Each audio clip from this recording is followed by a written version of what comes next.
Hey everybody, welcome to Obscurities in Miniature. It's time for some more models from the Dragon Trapper's Lodge.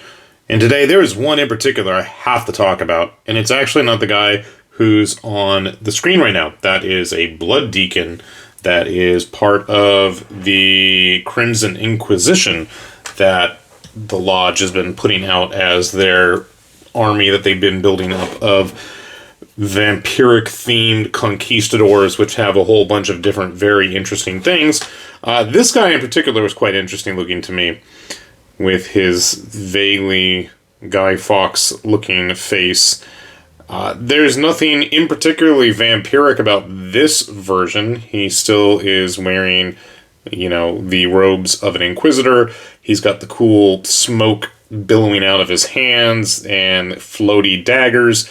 I believe they had versions of him with, incense sensors getting swung around. But then if you really wanted to go all in on the vampire style, they had him with wings.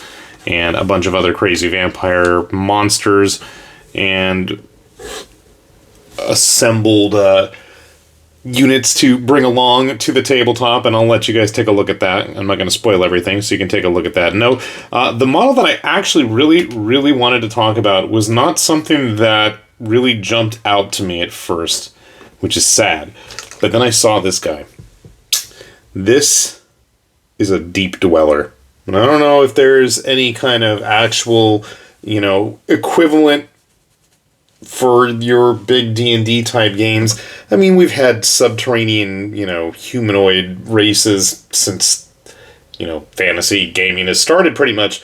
But no, this model in particular, and this pose in particular, really spoke to me, and I need to explain why. And there were a couple other poses, very frog-like, very Gollum-ish. I'm sure you guys can paint them up in grays and whites and give them big blinded eyes or yellow eyes, but no, this one in particular, I kept looking at it, and I kept thinking to myself, why does it seem so familiar? Something about it is like there's some kind of childhood memory tied to this thing. And then it dawned on me. Meatballs 2. Meatballs 2. Not the original Meatballs with Bill Murray, but Meatballs 2. The one with the alien Meathead. I swear to God, this thing just instantly reminded me of Meathead from Meatballs 2. And I instantly, of all the models that were in this set, this was the first one I had to get, and these are from the Lost Mines of Orda, I believe was the correct name, if I'm remembering correctly. I just got too excited in my recollections, and I was like, oh crap, I remember the scene where the dude's smoking a joint, and the alien comes through the wall, and takes a hit, and goes floating up and stuff. That's seared into my brain. I remember watching that on TV, God, I don't even know how old I was, multiple times. I remember one time in particular, we were at San Diego Comic-Con, the night before, we were staying at a hotel or something, and it was on TV, and we would just, thought that was the most hilarious thing ever, and I was probably 11 or 12 or something like that, and it was just, yeah. Anyway, so when I saw this Deep Dweller, I'm like, this guy has to get printed immediately. He needs to get painted immediately. Never mind the fact that the set has this massive giant worm on a 150 millimeter base or something ridiculous. I mean, if you need a big purple worm or, whatever kind of dune sandworm you want to make, they're all there for you. But the cool thing about this set also, there were some other models that really jumped out to me that I wanted to point out. These little guys. And if there's anything that the Dragon Trapper's Lodge consistently delivers on just funky, weird models, it's stuff like this. These are the Gembles. And, I don't know, they look like dogs, except with giant gem heads. And why not? Why not?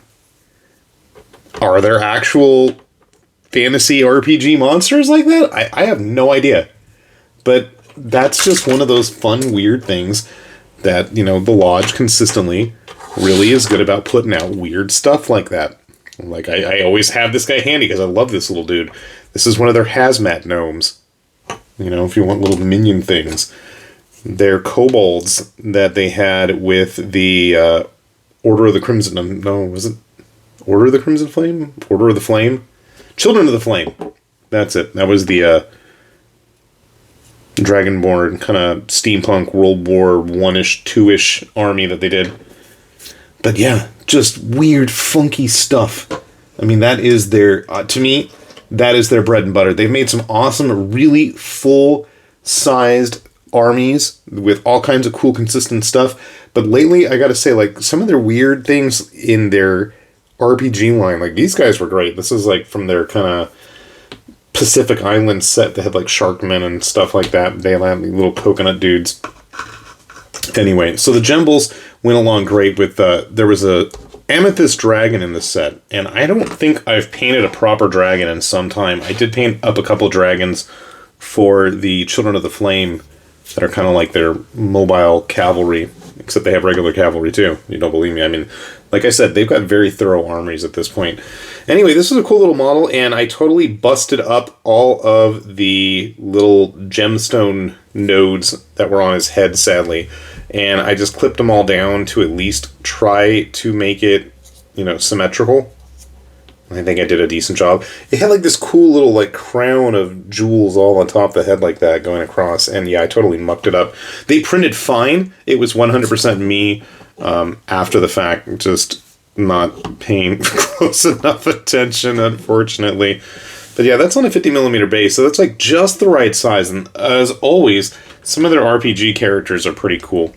This guy in particular I thought was kind of fun. He is, you know, he had some fantasy name, the Survivor, but what's interesting is he only has one arm. That is the centipede curled around his neck that is carrying the blade. I thought that was kind of an interesting touch there. Not something you see every day. And then, just because I'm always in the mood for interesting dwarves, we have this Dwarven Exterminator. I thought he came out pretty solid. Yeah, there's a couple spots that need a little cleanup still, but I'm like, even if you don't necessarily want to use this in a fantasy setting, I figure it's a fun little model that, you know, people like me, with whatever game you want to throw him into, he'll find a good home. And there were also like the usual Drow kind of dark elf things. Actually, I like this one. Driders, things like that. Dwarven slaves with spider limbs sticking out of them. I've got enough mutated mishap and, you know, piles of limbs from the Dragon Trappers launch already. So we didn't get to those, and I have enough stuff that I got to paint. But honestly, a fun little set.